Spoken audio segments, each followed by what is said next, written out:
52 sets per week for the whole body? No. Folks, I'm Dr. Mike. I had to lean forward to say that to make sure that you understood how serious I was about alleging what my name was. Who the hell are you? Where am I? Don't worry about that now. Just answer some questions and you'll get your doll back and reunited with your family. Stay calm. Tell us your name. My name is Milo Wolf, soon to be Dr. Milo Wolf. Soon to be? How soon? Well, I'm defending in 3 weeks, so... Congratulations in advance. I know that's a faux pas to say. Nah, it'll be fine. Yeah. You can say it. 3 weeks later, you DM me, you're like, I didn't. I failed. Yeah. They kicked me out. So you are getting your PhD very shortly. By the time this video will be released, certainly you will have a PhD in sports science. Sports science. Don't act like you don't know the answer to that question. It has I to be didn't know from how you. specific you want me I to see. be. I see. You're like, I don't know. What? Maybe sports science? I don't know. Yeah. I never looked into it. Okay. And you are a super expert in the science of range of motion. That's and correct. we've got many interviews with you already recorded now on the channel about that, especially in the member section if y'all motherfuckers is curious. Deep science member section. But you have recently done a pretty in-depth perusal of the volume literature. It's kind of a demon coming back to haunt me from the past. I've been a volume science enjoyer for some time. And recently some studies have been coming out and they're saying something very interesting, and hopefully if Scott the video guy did what we were planning to do, the thumbnail for this video that you clicked is some absurd claim of doing some absurd number of sets is going to get you jacked, and if you're not doing it, you're a loser. That part is clickbait, though you may in fact be a loser for reasons that we can't account for. It'd be like that sometimes. It Your would parents just know. be like that sometimes. And tell us what's going on with training volume. Maybe, Milo, if you can start, tell us what the story was for what we thought something like maximum recoverable volume used to look like a few years ago before the Barbalo studies, etc. Got dismissed. Yes. Yes. So, about 5 years ago, our best thinking, based on the study we had, was that around 10 to 20 sets was the best place to maximize hypertrophy. Yeah. We had pretty consistent evidence, as summarized in a meta-analysis by Brad Schoenfeld, that doing more than 10 sets was better for muscle growth than doing fewer than 10 sets per week per muscle group. And from what I remember, they didn't have the density of data above 10 sets to conclude confidently, first of all, any specifics of what happens above 10 sets, just that it's better. Mm-hmm. And also a lot of people were asking Brad about, well, what about north of 20? And he was just like, guys, we have like 4 studies total above 10 sets. Generally, they're all better than the studies below, but one of them is 21 sets and nothing else above that. So we actually don't know how high the volume cap goes. Exactly. But also, in terms of dose-response relationship, you very much saw that each additional set yielded more growth, at least within the confines of what had been studied, up to about 15, 20 sets typically. Comparing different studies. Correct. Not sets added week to week. Correct. We couldn't conclude that back That's then, correct. even though I was on about the shit for no Hey. goddamn good reason. Informed by science, but guided by the spirit. That's how I like to describe myself. My psychiatrist disagrees. So at that point, we knew that, like, generally, if you look at the studies as a whole, if you were going to design a program for someone and they're like, I want growth, more at least from 0 to 5, 5 to 10, 10 to 15 plus-ish, go higher and you'll probably see more growth for most people. That's correct. Okay. Yes. There was definitely a positive relationship between how much volume you did and how much hypertrophy you saw. Importantly, in these studies, sets were taken to failure typically. So if you're taking a lot of submaximal sets, you may or may not see the same relationship. You may actually benefit from higher volumes. So that's a consideration for most volume studies. Because submaximal sets both do not cause as much stimulus per set linearly and cause significantly less fatigue. So it's kind of like if you're less fatigued and you need more volume, maybe you can do 25, 30, etc. sets if they're actually submaximal. Correct. You can recover from more sets given that each set is less fatiguing, and thus you can get more total stimulus sometimes. So that was our understanding about 5 years ago. Now, since then, there's been multiple new studies looking into higher and higher volumes, with this most recent study by Ennis and colleagues looking at the peak volume, 52 sets a week. Yo, that's a quads. fucking deck of cards, baby. That's, You know what you could do is have a deck of cards with you, and like for each fucking set you do, you lay out a card. Dude, that would be so demeaning because you'd be like, oh my God, I have to get through how many sets this week? We can roleplay. You're a hypertrophy stripper, and I'll just throw the cords at you. Just make it rain. As long as it's demeaning to me, I'm turned on. 52 sets per week for the whole body? No. So in this recent study, they looked exclusively at the quads. They did train the hamstrings as well at the end of each session, but that was a total of 8 sets per week. So very low volume for the hamstrings. So you could essentially view it as a specialization phase for the quads. We're going all the way up to 52 sets. The average across the whole study for that group was 37 sets. 37 set average. So with they a started peak of low 52. and ended up high. Correct. So they started somewhere in the 20s 22? or something like that. 22 to 52, 37 average. How long was the duration of the training intervention? 12 weeks. So over 12 weeks, they went from 22 to 52, adding 6 sets every 2 weeks. No deloads. No deloads. Full send. Full send. They didn't train anything other than their legs. They were free to train their upper body in their own time, and given that they were trained subjects, like they squatted on average for 1 rep to parallel 3 plates.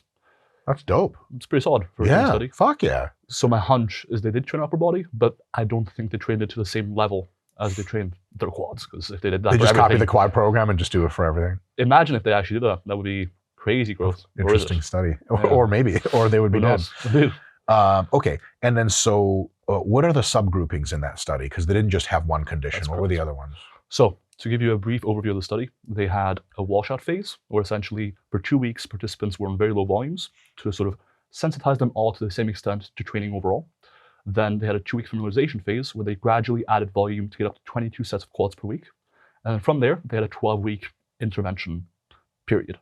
One group stayed at 22 sets for quads the whole time. So it was 11 sets in one session, 11 sets in Which another. is like a lot. That's a lot. Mm-hmm. All sets were taken to RP8, or 2 reps in reserve, except for the last set, which was taken to failure. So Okay. actually, as far as like ecological validity, it's pretty close to what you do in the real world. Yes. You know, The last set of each exercise or of Each each exercise. session? Each exercise. exercise. So So they did 3 3 sets. exercises. Yep. Squats, leg extensions, leg presses. squat, leg press, leg extension. Yeah. Interesting. Okay. And then the last set of each one of those they Was to took failure. to failure. Otherwise, it was 2 RIR. Correct. We're going to get this question, so we might as well answer it now. People will say that beginners don't know how to train. Close to failures are as meaningless. We don't even have to address that because these aren't beginners. These are 3-plate squatters. Been training for mostly 2 to 3 years plus. Yep. And there you go. For sure. It's a scientific definition of trained participant usually, so I got that one correct. And then what is the situation with the confidence that we have that they really went 2 reps in reserve based on the literature that you're familiar with? Yep. So we actually conducted a systematic review and meta-analysis on how accurate are people at estimating reps in reserve. This is within lab conditions. Whether or not these results generalize to the average person in the gym, unclear. However, in lab contexts across about 10 to 20 studies. But hold on. The training situation for the study also occurred in a lab. That's correct. So we In can this say that context, internal yes. validity is really high. 100%. So in this context, on average, people are off by less than 1 rep. They underestimate themselves by just shy of a rep. So if they think they can do 2 more reps on a given set, on average, they're a bit closer to 3 reps. Yeah. That's generally the So trend. it's not fields and reps away. It's not enough of a difference to really make a practical Yeah. impact on the results of this study. Sure. So these guys going 2 reps shy of failure. We can probably surmise that they trained pretty fucking hard. Yes. Hard sets. that is some of correct. them to failure Yep. even. Okay. As far as rest times went, and this is a big limitation of a lot of volume studies, they actually rested for at least 2 minutes. That's a long fucking study, bro. That's a long study. Some poor graduate student with the clipboard was there for a long time It in that was lab. supervised by a strength and conditioning professional. So that's another thing. It's like, oh, if you're not being supervised, maybe you don't train quite as hard. But in Yes. this case, it was even supervised. Yeah. In fact, it even went as far as to control for diet. So they measured dietary intake both at baseline, halfway through a study, and at the end of the study for all groups to look at whether or not there are any differences. And essentially, diet-wise, it was similar. So there's no Similar, confounder okay. there. Sure. The 3 groups were one group that remained at 22 sets of quads per week for the whole 12 weeks. So that would look like doing 4 sets of squat, 4 sets of leg press, and 3 sets of leg extensions twice a week. Twice a week. The second group started at 22 sets and then added 4 sets every 2 weeks. So they would add it sort of across the board. So Yeah. they would have 1 set to squat, 1 set to leg press, 1 set to leg extension, and kind of go back. Got And it. 1 more set to squat. Got it. So that overall volume is distributed evenly across exercises. The same thing of, because at RP, a lot of the stuff we do weekly set manipulations. This would be the rough equivalent of adding 2 sets to your muscle group Yeah. training per week. That's correct. So that means that 1 set per session? Yes, per week. Yes, if Per you week. 1 translate set that, per yeah. session per week because it's 2 sessions. Okay, so that's really like a very mild increase in volume. For sure. But It's over 12 weeks. Meat and potatoes at 12 weeks, that shit It gets adds up, crazy, right? you know? Oh yeah, literally. So one group stays at 22 sets, one group added 4 sets every 2 weeks, and the final group added 6 sets every 2 weeks. So the first group stayed at 22, the second group progressed from 22 to, I guess, in this case, that would be 30 something. 30 something in this Yeah. case. And then the final group went all the way to 52 sets per week for an average of 37 sets. So they only trained with 52 sets per week for the last 2 2 weeks. weeks, that is correct. Excellent. And so automatically, if you read this study as you should be training with 52 sets a week, you've misunderstood the entire nature Exactly. of the apparatus. That's some shit we used to get a lot back in my proselytizing for MRV days, where it'd say like 20 sets a week, you can't recover from that. Like, yes, I only do that in my last week and then I deload. So definitely a difference. And they started all at 22 sets a week, which is like, I'll say high reasonable. Yep. But then they kept going. That is correct. Okay. So when did the first subject die and how much muscle did they lose in group number 3? Well, fun fact, the dropout rate was lowest in the highest volume group, and the only injury that occurred and resulted in a dropout, so participants stopped the study, was actually in the lowest volume group. So as far as people claiming that higher volumes will get injured or that sort of stuff, at the very least, we don't have compelling evidence from these studies that occurs. What I'll say is, if it's okay if I paint my own little bullshit into this, you don't have to agree with anything I'm saying. Fuck you, My Mike. interpretation of that is like, yeah, shut up, Mike. There is absolutely a theoretical basis for saying doing too much work over time will get you hurt, but it certainly doesn't present itself in obvious, definite, this is going to hurt you way, especially in the order of weeks, usually in the order of months and years of doing too much. And often, like, it's not your muscles that get hurt, it's your joints and connective tissues. And if you're managing good technique, etc., you may be able to do really crazy volumes and actually never get hurt. Will you get great results though? So how do their results go?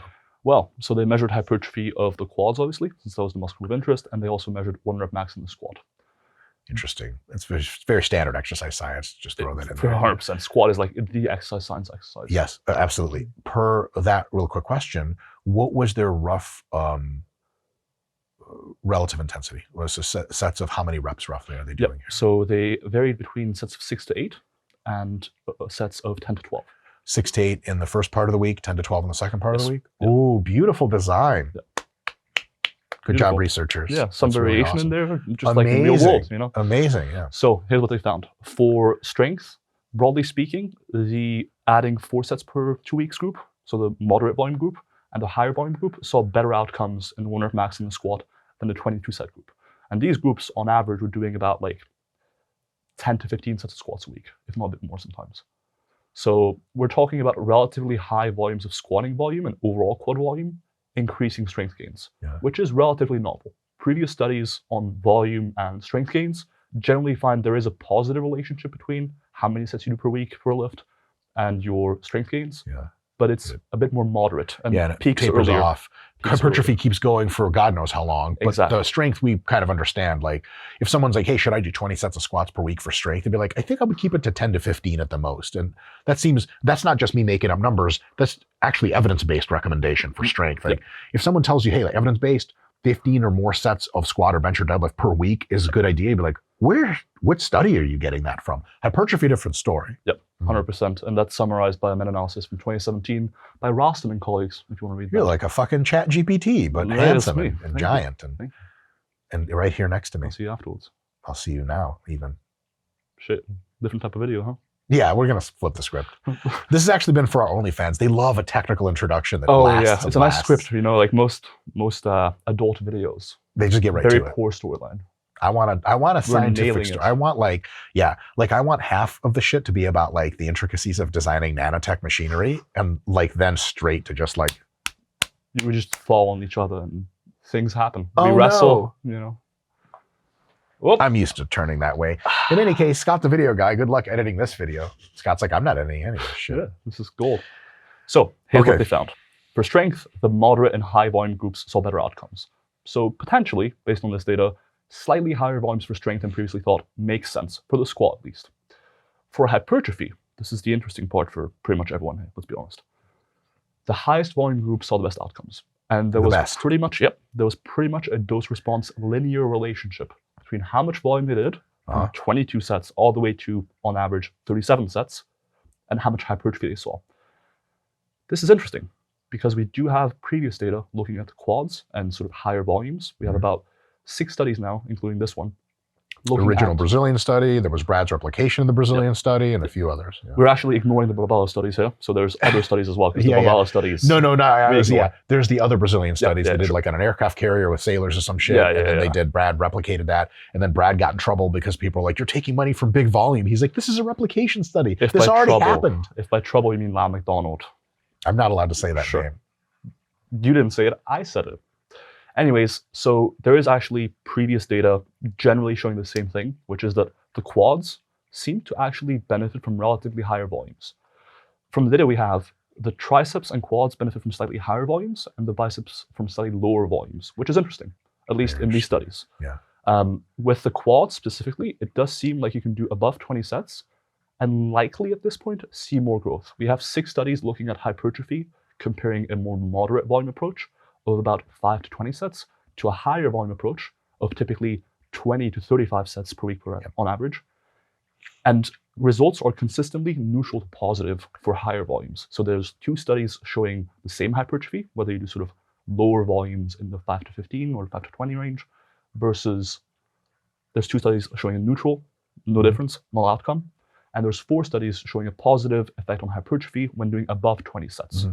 How much more hypertrophy are we talking about here, effect size wise and real world wise? Sure. So I don't think it's a linear relationship. So I don't think when you go from, say, 10 to 20 sets, that's the same increase in hypertrophy as going from, say, 20 to 30 sets. I think it does taper off a little bit. Totally. But there is a meaningful benefit to be had. Meaningful. Okay. 2 more things to ask you. One is, let's forget about, so my next thing to ask you after this is the volume ramping situation in literature. But before that, I look at this study, I look at a few of the other studies, and I go, Jesus Christ, 52 fucking cents. I'll tell you what I get out of it as like, this is what the literature tells me to do in spirit, and you let me know if I'm wrong or how you would caveat this. I would say, and this is a video I have written down to make in its own standalone where I'll talk about all the terms here, but systemic fatigue is going to stop you from doing this for your whole body for sure. Nobody's surviving that shit. Nobody's doing 50 sets a week for every muscle, for 8 muscle groups of the body, the major ones. You're going to die. You're just going to completely burn out. However, this realization from the literature that many people can benefit from significantly more sets than theorized opens up a really big window for the idea of specialization phases.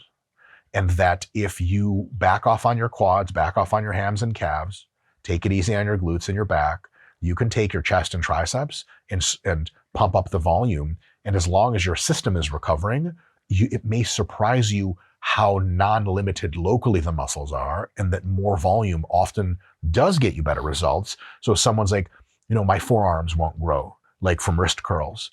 And I have this conversation a lot with people, mostly because I'm in a lot of masturbation anonymous kind of groups. It's not really anonymous, really. There physically, we jack off together. Wow. Yeah, big circle and everything. Soggy cookie, someone always eats the cookie. In any case, people will say, like, I can't get my forearms to grow. Like, okay, like your forearms, from my at least inferential understanding, they recover quickly anyway. They're not positioned well to take mechanical damage. So like, how many sets are you doing? Like, I do 3 sets of wrist curls after arms every week. Be like, so you do 3 sets a week and you're baffled and you're not getting results. Motherfuckers out here doing 52 sets of quads a week. You better get them, you better do that shit. Maybe 10 sets 3 times a week, work up to that. And you can expect to see potentially, you can do a more realistic assessment expecting growth from that than you can expecting a neutral or no outcome. Like, there are green fields of growth for you per muscle in maybe higher volumes than you thought. And the way to get there is to specialize on those, bring down the other muscles, let the muscles you want, and just crank up the volume. Agreed, disagreed, nuance, additional? Agreed. A couple things on that. One, keep in mind that the relationship between volume and growth does taper off at the tail end. So if you're going from, say, 20 sets per muscle group to 30 to specialize, you may not see as much additional growth as if you think it's just linear. right? Yes, but I will, really quick, in addition to that, a lot of the people who find themselves candidates for specialization phases are people who realistically look at their pecs over the course of a year and go, I legitimately think I haven't grown at all. Then the difference between 30 sets and 20 sets can be the difference between 0 and anything above, which is technically infinite, like infinitely better gains if it's 0 is your baseline. So for people that are more advanced, that are struggling for a muscle group, for people that are not advanced, that are not struggling, just do whatever volume keeps you fucking going. But if you run into a problem, lower the other muscle volume, raise the problem muscle up slowly, and then you'll probably be in line for some growth. 100%. And because you get diminishing returns with additional volume, for a lot of beginners and intermediates, training everything equally and to a decent level, like about 15 to 20 sets per week, is a really solid starting point. Yes, and it'll get you maybe 80, 85% of all of your lifetime gains. Then later, when you want to push the pace, you got to lower some things, bring some things up. For sure. A couple more findings from this study. Number one is, obviously they didn't train all the muscle groups at once, but these people were able to see a benefit from volumes as high as 37 sets per week per muscle group while taking all sets to RP8 or 2 reps in reserve and last set to failure. So there's a good chance that you can recover from more than we previously thought if you had no knowledge of your own sort of fatigue and recoverability from training. The final thing is specialization can be really useful in the sort of situation where you want to bring one muscle group up and where you can only recover from so much training, and so you want to manage fatigue and still grow certain muscle groups very well. Equally, this also applies to how much time you have. If you only have a few hours to train a week and you care more about certain muscle groups, the same consideration can be had for fatigue as for time.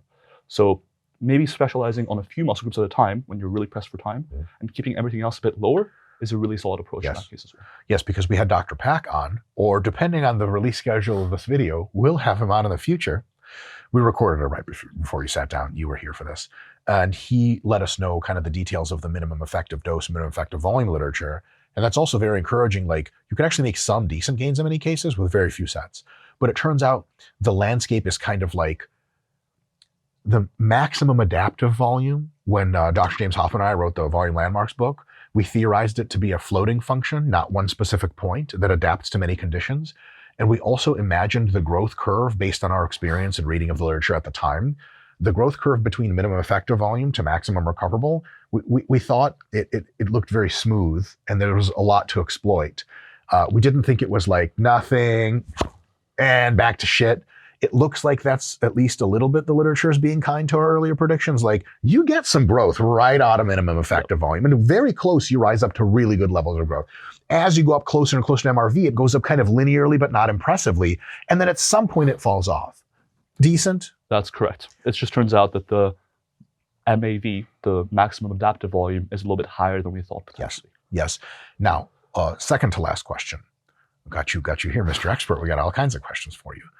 Have we really had any series of well-conducted studies discover an MRV, or not really? That's a good question. Because I used to get a lot of shit for saying, like, many people can train with 20 sets per week at the end of their meso, and they'll that's close to MRV for them maybe. They'll recover just fine. They'll be okay if you take a deload.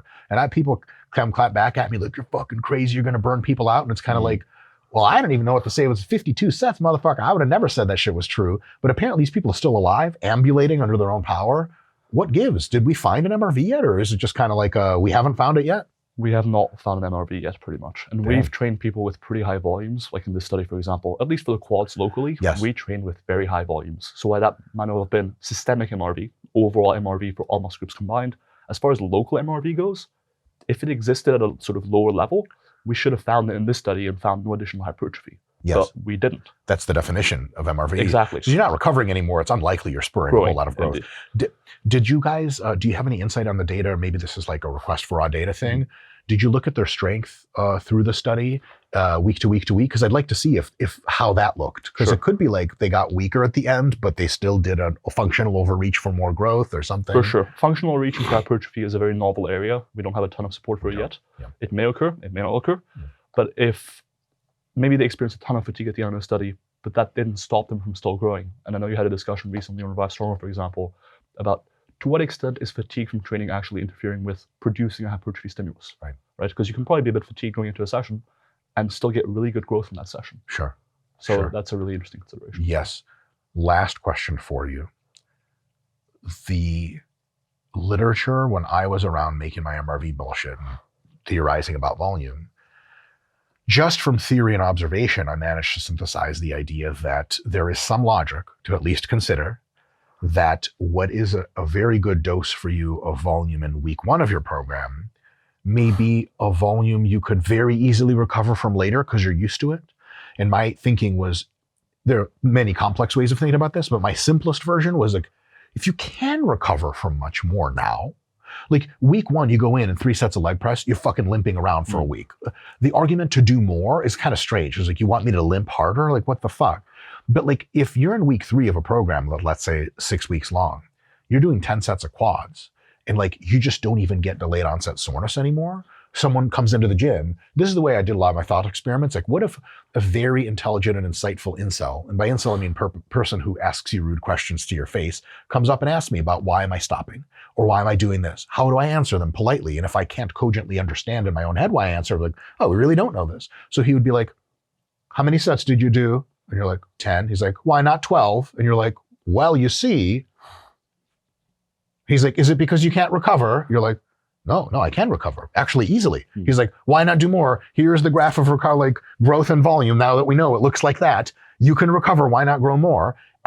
I actually can't intelligently answer that question. So I was like, okay, to me, you start out with whatever you can handle. And then as your body clearly is adapting to higher volumes, and as far as this notable recovery of how fast you'll gain function back in strength, how quickly the DOM settles out. And then you're like, well, fuck, like it seems like I can handle this. Then there's a logic for potentially doing more. Now, that was purely logical in my head, it's purely inferential. We didn't have data because no one was doing ramping studies, but that's changed recently. It has. Tell me how it's changed. So there's been a few direct studies on the topic of taking your baseline volume into account, like that first week of training, and adding volume to that. Specifically in this study, for example, they went from 22 sets all the way to 52 sets. So that's kind of exploring that concept, but with the big confounder of different groups had different average volumes. So is it the fact that you're adding sets week to week, or is it simply the fact that one group did more sets overall? Yes. Right? Difficult to disentangle. So a true Control study. internally valid pure study for controls there would be one group, both groups average 20 sets a week. One starts at 20 and ends at 20. One starts at 10 and ends at 30. You got it. Yeah. Perfect. We don't have that study We yet. do not have that. However, we also have another study that took into account participants' previous volume and then assigned one limb to just doing the same volume again and one limb to doing 20% extra volume. And in that study, they did indeed find additional hypertrophy. There's been in the limb that did additional volume kind of increasing from the baseline. So the concept of adding volume week to week seems to pan out in some research.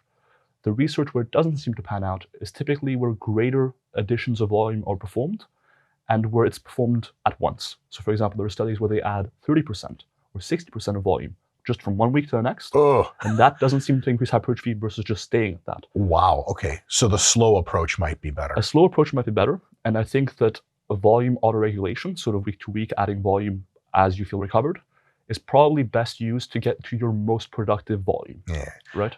Scott, do we pay him off for agreeing with our old ideas that yeah, see, a couple of dollars. Big Volume says hello. Hey, Brad, I'm working with Brad. So if anything, I'm being paid by Brad, I'm being paid by RP. Yeah. Do you know that? So you work actually directly with Dr. Brad That's Schoenfeld. correct, yes. And so then you understand that in the Batman universe of things, he's kind of like the Penguin of Big Volume. He very much Like, is. like he knows. The shadowy character, Yes. pulling all the strings behind the scenes. All of them. Big volume bias.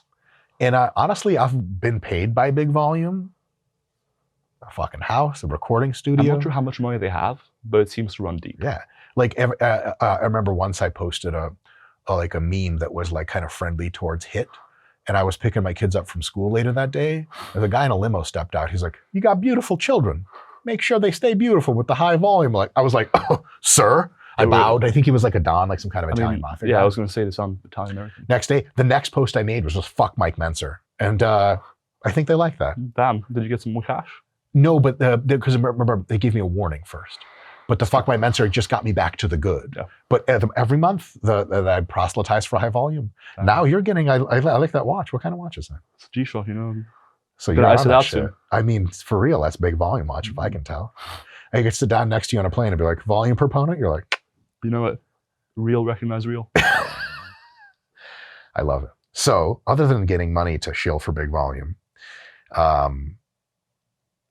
what is your summary now of how your mind has changed in the last 2 years about the concept of how much volume should I do if I want my best growth? For sure. So previously we thought maybe about 15 to 20 sets per week per muscle group is a really solid place for most people to maximize hypertrophy. You got to try it yourself and see where you are. 100%. Some people it's really low. Some people it's really high. It's a normal distribution. Yeah. There'll be some people below 15 sets, some people above 20 sets, but Yes. that is a general ballpark that we thought a couple of years ago was a really solid place. Now with this more recent data, for example, the deload study as well, where you didn't necessarily see a benefit from deloading after 4 weeks. There's a study by Coleman and colleagues recently published. Fatigue doesn't seem to be quite as big of a consideration, at least with the volumes that we're talking about here, 15, 20 sets. And with training studies where they're only training a fraction of their Exactly. body. Yeah, like your whole body, everyone knows you get tired. We don't need a study for that. And that's actually a study we plan on doing. Oh, dope. We plan on running a study at some point, a pilot study, where essentially we just take trained lifters, maybe about 10 trained lifters, not a huge sample size because they'll be in the lab 5 days a week each. They'll be training hard, doing 20, 30 sets per muscle group, and we'll be tracking their readiness, recovery, fatigue, etc. To see whether these studies on single muscle groups, when you're doing 30 sets for quads, for example, whether we can do that for the whole body and trained lifters and still recover. Yeah, and how would that That's a look? big question. Yeah, for sure. Huge question. For sure. So previously, we thought 15, 20 sets, really solid starting point for hypertrophy. Now, with these 6 studies where 4 of them show a benefit to higher volumes above 20 sets versus lower than 20 sets, and 2 show no difference, broadly speaking, I do think you want to explore higher volumes. Listen to your body as far as recovery goes, as far as recovery from training, but try going above 20 sets and see whether or not you can get additional growth from it. Maybe all the way to 25 to 30 sets at the peak volumes. Yes.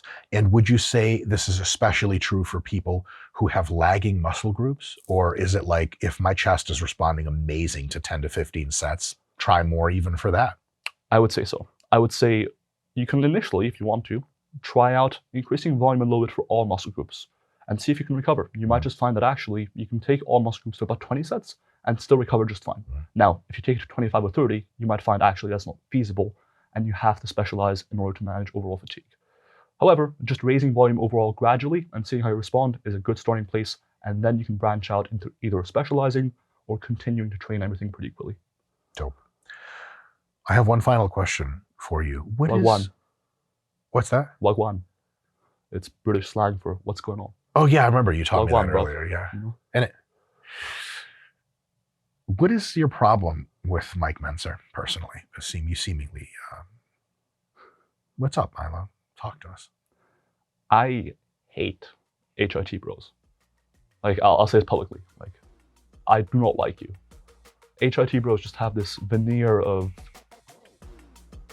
low IQ about them. Ooh, I don't think it's a veneer. It's for real. It's for real, for real. HIT bros, if you've managed to listen to this much science, stay calm. And Milo's just joking. Yeah. Just kidding, guys. Milo, you've been amazing. See you next time. Peace.